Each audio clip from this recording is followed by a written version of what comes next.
We're recording you, Bob. I know. I'm trying to turn the volume down on this. Good morning, everyone. It's not working. Good morning, indeed. So, good morning. A bumpy start. So, our talk today is you are the architect of your life. And did you have a byline for that? Yes, you're not here for a makeover. You're here to make it. You're here to create it, Ah, to create your life, not do a makeover. A lot of us, unfortunately, work from the premise of, well, I've got to make over whatever I've got. I've got to try to make it look good or make it work. And the truth is, we're architects at a much deeper level than we realize. I'm going to talk a lot about that today. but we're going to start with an opening affirmative prayer.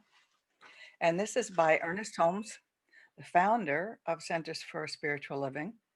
And it's entitled, My Faith Causes the Unseen to Become Visible. This is yesterday's treatment from 365 is the name of the book. So say with me as I say it for yourself. I know that the spirit, which is life, is present everywhere. Like the air I breathe, it presses against me on the mountaintop, in the valley, in the desert, and on the ocean. It is ever present. There is peace at the center of my being, a peace that can be felt throughout the day and in the cool of the evening. I dwell on the unity that underlies everything. As I consciously poise myself in the realization that I live in pure spirit, new power is born within me.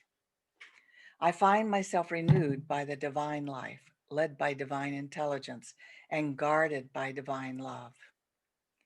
I focus my inward vision on the indwelling harmony, knowing that as I contemplate its perfection, I will see it manifest in everything I do. Realizing that the spirit within me is God, the living spirit almighty, I open my thought to its influx. I open my consciousness to its outpouring. I know and understand that good alone is real. I know that silently I am drawing into my experience today and every day an ever increasing measure of truth and beauty, of goodness and harmony. Everything I do, say, and think is quickened into right and productive action. My faith causes that which is unseen to become visible, and so it is. That's beautiful. So we love the word faith because, of course, we're spiritual and spiritually minded. But if you didn't believe in faith, you could change that word to belief and simply say, my belief causes that which is unseen to become visible, because that is the message of our talk today. Do you want to Yeah. start off, Bob? Well, the idea that came to me was that we are the architects of our lives. And because I'm an artist and I've been doing a lot of drawing recently, all of you know by now I've got a new book out and I've been creating ads every day. And every day that I create an ad, I have to draw. And so, but the metaphor that I came up with this morning that made sense to me was imagining a fountain pen and the fountain pen full of ink. And the ink was the DNA, all of our history, all cellular memory, everything that's ever happened to us and is happening to us right now, right in this moment, was in the ink pen. And the point of power was when you go to draw a line and you're drawing a line, whatever you're drawing from the total of you. You're the architect of the thing that you're drawing, but you're not drawing it from just one place. You're drawing it from the cellular memory. You're drawing it from the lives you've lived and are possibly living in other dimensions even now. You're drawing it from everything that is and everything that it's connected to. And somehow that to me was a huge piece because I think sometimes when we sit with our pen to draw a line, we think that there's not much to work with, or we think that we're empty, or we think there's very little of the way of depth and substance that we need. But to think of that fountain pen of life, the ink of life, if you will, as a fountainhead of possibility, of infinite good, of more than we have ever imagined, is an extraordinary thing to think about. And so when I sit down with my pen in mind, what I realize, what I have to say to myself or can say to myself is what I want to create, as opposed to, well, what can I create given my limitations? And very often we're working from limitation rather than possibility. We're working with the idea that the ink pen is half empty rather than half full. And as a result of that, we tend to mentally run out of ink long before we actually have run out of anything. Mm. Yeah, exactly. The belief we have to overcome about our beliefs is that, what has happened to us, we know shapes our beliefs, but what's normal for human beings is say that, therefore that is true. That happened to me, therefore that is true. Say, for example, you were hurt as a child by a human being, an adult who should know better. It's very easy because that happened to me. Say, well, you can't trust people. That's my belief. You cannot trust people. And people are not necessarily good. As a matter of fact, sometimes you decide people are bad. And you say, well, of course I believe that because that happened to me. But just because it happened to you does not make it so. All things are so. There are good people, there are bad people, there are, but what you believe has to manifest in your reality. So, for example, if you believe people are basically evil, you may find that your house gets broken into and things are stolen because your belief attracts people, places, and things to show you that that's so. I was sharing with Bob that my house has been attempted to be broken into twice, but they never got in. So I don't believe that people are inherently bad, Just and close so to, I just don't. they're almost bad. There's some out there, but it doesn't have to happen to me. And so it's a real challenge to how do we change our beliefs when our experience has taught us what to believe. Yes. And but you can, and one of the biggest ways you can say is it true for everybody? Yes, that was true for me, but is it true to for everybody? Does it happen to everybody? And if it doesn't happen to everybody, then it's not necessarily truth. It's just your experience. And you have the power to change it. And how do you do that? You just change your mind. Well, and I think there's levels of that. I don't know if you've ever had the experience, but I certainly have, of saying, "Oh, I believe that," and then when I go back and say, "I believe that lots of people believe it. I believe that I'd like to believe it. I believe it on a scale of 1 to 10 at a 3, but I Yeah. also believe something in conflict with that at a 10." And I wonder why then the thing that I believe at a 3 doesn't give me a 10 result. So one of the things that I've really paid attention to this last week, and I think even the last few weeks, is asking myself, do I really believe that? And when I find that I can undo the disbelief, that is whatever's keeping me from truly believing, I have empowered the belief in a way that it never was powered before. So what I'm suggesting is we often say, well, say it, know it, believe it, and we do, but not really, and nothing happens. Well, why should we be surprised? So what we need to do, or what I've had to do, is to go back and say, if I really believe this, what change will that make? I had a real wake up to that the other day when I've been doing a lot of work on blood pressure because my blood pressure has been high for a long time, and I take medications for it to go low. And I began working with the idea that I could change that at the cellular level, and that would manifest all the way through. And it's been coming down, which has been great. And then I heard in my meditation, this is the time for you to make a decision as to whether you truly believe or don't believe. And so I thought, well, I really believe, but I'll take the medicine. And the next morning when I woke up, my blood pressure was 90 over 54. And I thought, I guess I don't believe enough to take a chance. So the next day I didn't take the blood pressure medicine. And I'm not suggesting that you follow my instructions or my experience, because if you have a stroke and die, then I don't want to be on, I don't want to have had anything to do with that. But I took my blood pressure the next day and I took it all day long and it never went above 118 over 70 without the blood pressure medicine. And I guess the question I had to ask myself is, what have I believed in? Well, I have really believed in my high blood pressure. I have really believed in the medicine that would help me with that. And that combination of beliefs has really worked for me. However, believing that I have the capacity to unrestrict the blood vessels, to open the cardiovascular system, to have a perfect, athletic, healthy heart is also a belief that I can embrace, and decided that I would. And it's now been about 2 weeks since I've been working on that. And the result of that is I better be careful taking the medicine for a broken heart when it's not broken anymore. And so, I mean, the truth is, even though I believe it at a deep level, there's still the wake of disbelief behind it. And that's an insidious thing. We have to constantly go back and say, that disbelief, because I've had so long a history with it, sneaks in, and you have to go back and say, what was the thinking behind affirming that this belief really is true? So Right. it requires some mental work. And I think in a time when you should be able to take a pill to make a thing better, we need to be able to actually do some deductive reasoning and say, well, when I had that incredibly powerful experience, and all of a sudden everything changed, and it changed because I changed a fundamental belief. Do I still believe that? And if I do, why aren't I acting that way? What do I need to do to go back? And I'm inviting each of us to look at any area of your life where you're challenged and to ask yourself, what is it I really believe? Do I really believe it? Do I act like I believe it? And if I don't, then maybe I understand why things are not happening the way I'd like them to. Right. Now, I was to just change your mind. Well, that I No, that's make not that enough. sound easier than it is, and sometimes it is, and most times it's not. Well, sometimes Most there's no times it's conflict. gradual. Sometimes when you say, I changed my mind, your mind was changeable. Well, for example, I remember some spiritual beliefs. I grew up with one religion, and when I reached the age of reasoning, 18, suddenly I said, I don't believe that, and I was able to not believe a lot of the things that I had been taught to believe that were true about spirituality.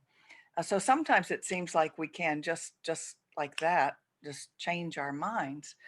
But most times it's more gradual, and we have to keep looking at the wake behind us that we've already created. Because, as I say, the law of attraction creates people, places, and circumstances to make our beliefs look true. And that wait can take a while. But it can also take a while. Sometimes we feel like, well, I need the proof in front of me to believe that. And your whole subconscious and body is used to fulfilling and complying with that original belief. And it takes a little time to change the whole response to the new belief. Um, we teach a form of affirmative prayer called spiritual mind treatment. That for me, when I learned it umpteen years ago, 40 something years ago, I was able to witness some instantaneous healings, instantaneous results. And that really got my Mhm. attention. I said, wow, you know, just saying the words that it's all well made it all well. And it really got my attention. So it would help me believe that this is so, whether I was always demonstrating it or not. But we have been working with and teaching the class from the book, The Nature of Personal Reality, which was channeled by Seth in the 70s. And we read it at the time in the 70s. And for some reason, Bob just came up with, I want to teach that class. And I thought, great, because when it first came out, all of us were talking about it at the center that I attended, but it was against actually our ethics policy at that time to teach any channeled material, even if it totally supported what we believed, because we didn't want to teach anything that everybody couldn't do and access and understand, and that was a far stretch for a lot of people. So, but the ethics policy has changed now, and it's not against ethics policy to teach channel material. A lot of us quote um, Course in Miracles. well, Course in Miracles, and also I'm thinking about shoot, Esther Hicks, Hmm. and Oh, yeah. and Abraham, because Abraham just says stuff that we've been teaching for 100 years, and so I think that that policy is gone now, and so we can talk about these things, and it's really been exciting because he Seth said it so clearly. Where's the book? Here it is. I would like you to talk about it if you're ready to now about You're saying we're not just doing a new paint job, but doing a full new architecture. Well, yeah, but another I want to talk about wonderful something little else. metaphor came to mind that you're out of the picture. There you go. Judith, this is other dimensions. She goes into other dimensions and comes right back. There you go. Each of us is like a battery. That is our beliefs. I should say our beliefs are like batteries. And when they're recharged, they have the power to transform. And when they're low on a charge, they still exist, but they don't have the power to transform. So part of that is getting to empower our beliefs by charging them, and the way we charge them. And I was reminded of when you're talking about the steps of treatment, there are several steps of treatment that we have of prayer treatment. One of which I don't hear much about anymore that I used to hear a lot about, which was the argumentative. And what would happen is you would state a thing that you wanted, you would state it as if it were true. You would imagine and experience it, heart, feel it, and sense it. But after having done that, you might still find yourself saying, but I'm not so sure. So then what you would do is you would argue in favor of until you could win the argument. And often you would discover in the process of that, that although you would like to argue in favor of an outcome that favors you, unconsciously and consciously even, you may be arguing against yourself and against the outcome.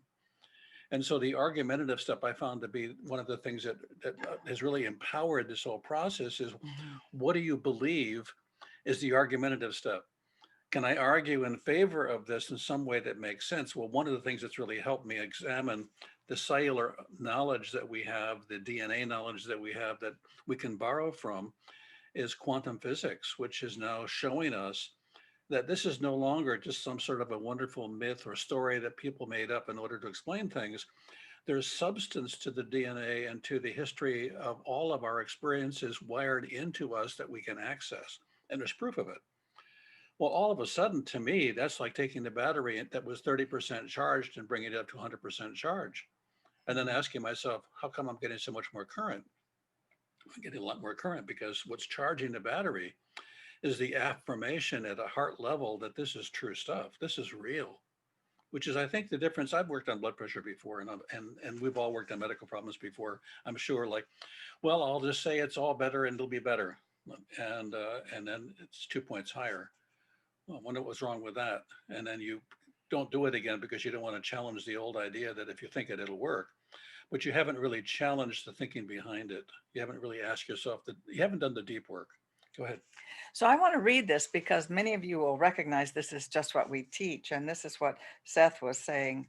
Um, he says, a correctly utilized 5-minute period of time can be of great benefit. In this period, concentrate upon the fact that the point of power is now. Feel and dwell upon the certainty that your emotional, spiritual, and psychic abilities are focused through the flesh. And for 5 minutes only, direct all your attention toward what you want. Use visualization or verbal thought, whatever comes naturally to you. But for that period, do do not concentrate upon any lacks, just upon what you desire. Use all of your energy and attention. Then forget about it. Do not check to see how well it's working. Simply make sure that in that period, your intentions are clear. Plant the seed.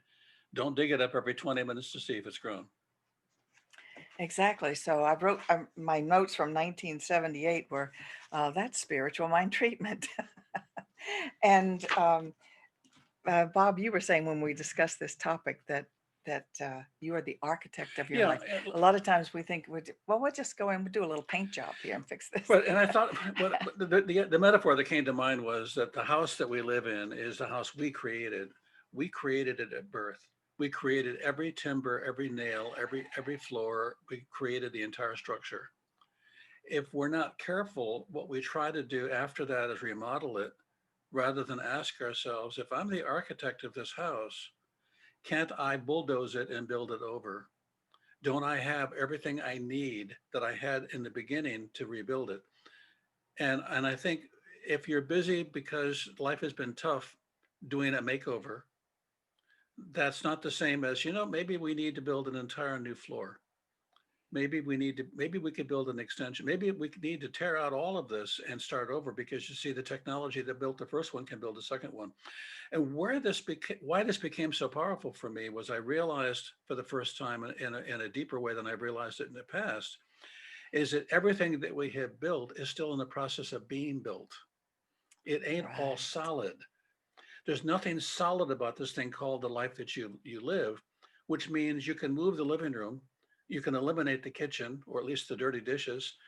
You can move and create what you want to out of what you have. It's all fluid. And you can even create from more than just you. When you go on Google, when you want to find out what's been done, what are you borrowing from? You're borrowing from everything that Google has ever researched that says this has been done before. Well, actually, we don't even have to go on Google. We have our own Google. We can actually look inside, if we were willing to do that, and say, what do I know? What am I willing to know? And since I'm the architect, I'm the knower. I have the fountain pen and I can draw the directions and the dimensions that I want. Why aren't I doing that? So my major message for today is, stop trying, if you can, find an area where you're trying to do a makeover. Stop trying to do the makeover or make nice or make right, and ask yourself, if I could construct right from the beginning all over again, what would I construct, and why aren't I constructing that? Exactly. Exactly. So let's take your personality. You have probably decided that you're good at some things and not so good at others. You have these talents and some that you were just passed by with some of them, and so I would like to suggest to you that that is something that you decided from experience. Some teachers along the way told you you were good at this, not so good at that, and you believed them.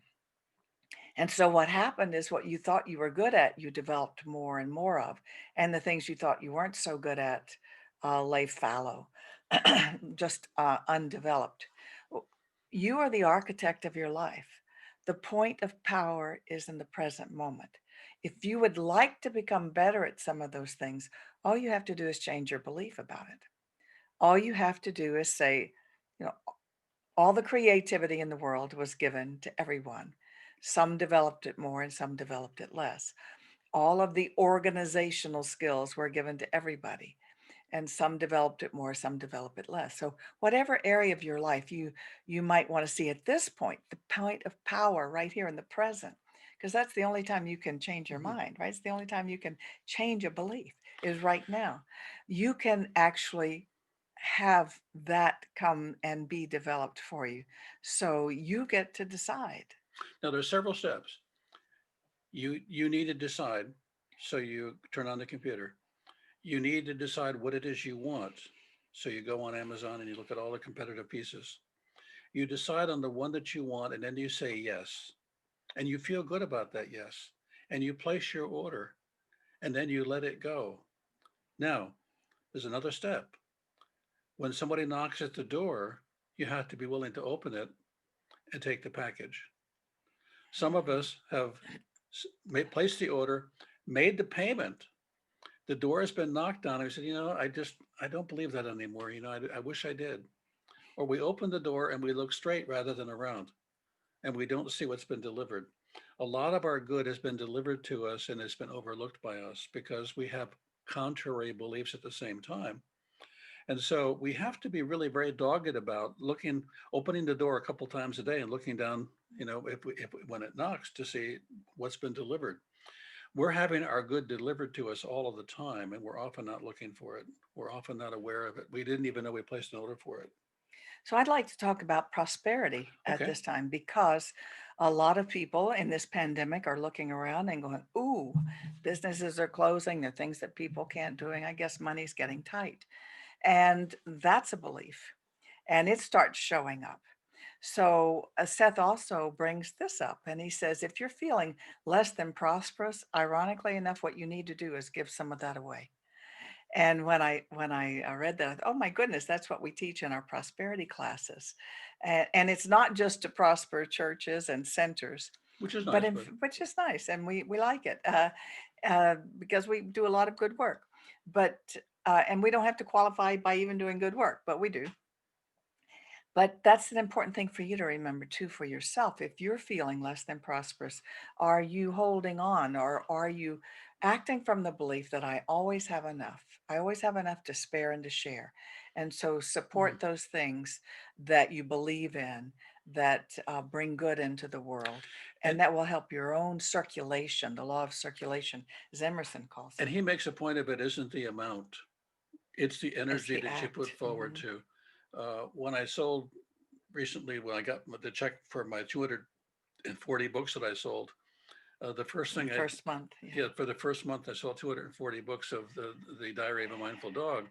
The first thing I did when we went out to celebrate to have dinner was I took a book with me to give away, Hmm. because I now have enough to share, enough to prosper, and enough to share. And what was interesting was the waitress came up and if I had had to guess, and I would have guessed wrong, I wouldn't have guessed that she was much of a reader. And I gave her the book and thanked her for the quality of her service. And she said, "You won't believe this, but I'm a reader." And she identified herself as a reader and how important this was. And I thought, see, this gift we give keeps giving if we allow ourselves to be participants in the giving. And when we receive, we've been given too, and we can give back. And the more we give, the more we're saying, I'm open to giving and receiving.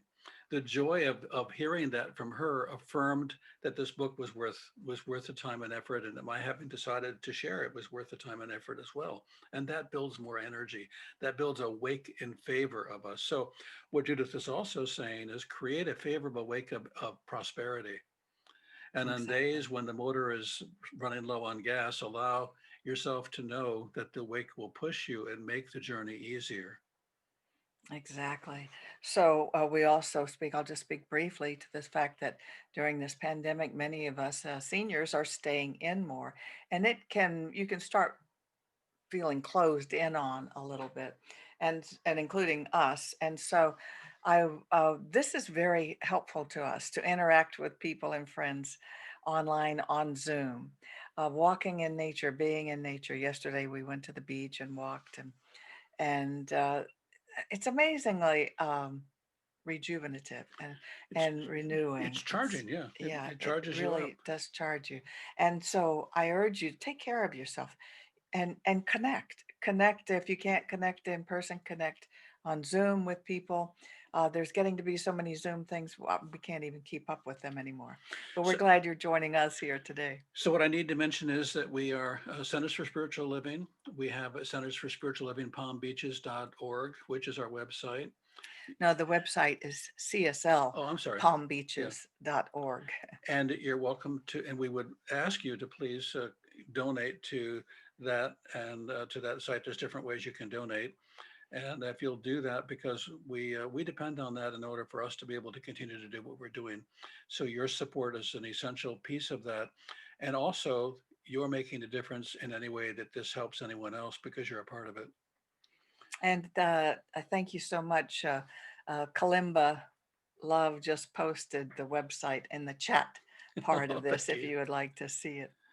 So I'm going to ask Judith to do a closing treatment, Okay, and then we're going to sign off, open but up. we'll be here for probably another half an hour to talk to people that are joining us for sometimes for the first time and sometimes for many times. So I'd like to tell you, but first about the website. When you go there, Oh yeah. cslpalmbeaches.org, uh, the first page also has the link to join on Sunday. So if you ever don't get one, you can do that. The top has buttons, and then there's one place that says more. And if you click on the more, you see video places you can go to. All of our videos are posted there with the title. So you can, if you ever need a lift, you can go watch a recording. Our classes that we teach are listed on the first page and in another place that says classes. So there's a wealth of information there that's always available. So let's close Go by ahead. knowing that we are the architects of our lives. So as we close our eyes and go into the one consciousness, the one mind of God in which we live and move and have our being, we know that the truth of us is that we are always building our lives, and at any moment can alter our reality by altering our beliefs. The point of power is in the present. And so, this present moment, we can choose and start a new path, a new experience, whether that be health, wealth, loving relationships, or creative self expression through our work or our creativity. All of that is within our choice. The power lies within. We may call it faith, we may call it belief, but we have the power to create, to change our beliefs.